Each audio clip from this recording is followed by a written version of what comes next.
چی بهم اوزر امینه کاندید مال او باندی اومده او پاپ اینجا کتی نبانده دوباره دیگه او ماخام کردم پاتم همین دوزیه با مالیم این دوزی نه چخیل ما مردگه ما مالیم تو دودازاده نی من هیچی هم شما به نیم مالیم من دودارزاده هم نیم امالی اه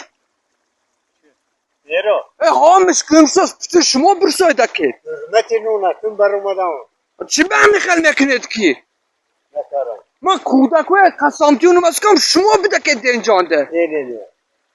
او پاپ دیگه بنجه نباندید شو تموم پور کردم پاتون ما مال من بخیل لامشاد می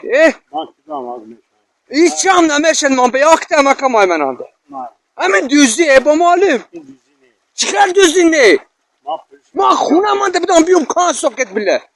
مالیم دیگه نبینم من ایخی نبینم نست حق گویا آخ بیم نمیگم ما تو از ده مالیم اینه بینید یا اکست که کانده که دینه بینید شگاه بین من همین هم مالیم ایبو گوی ما چی به این خیل میکرد یا اکتی هم نموده که دنه خوله ها گوی ما هشت گو من آشودم نمیگم ایجا هم راخ نکره پاتفت که چی به این خیل میکرد مالی یه ما وقت مالی شما نکند کی میکند مالی بگو کرد نمیکند وی ما وی با قسم دادگی هم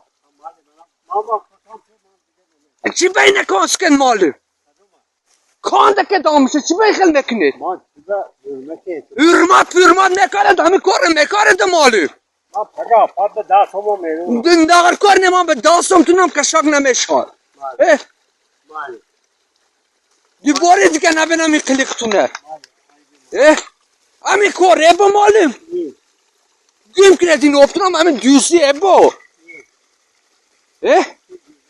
دوزی ایستان بشاد ما خونه من اومده بینم محکمه کانسکت بله یا اکست کنو کانده که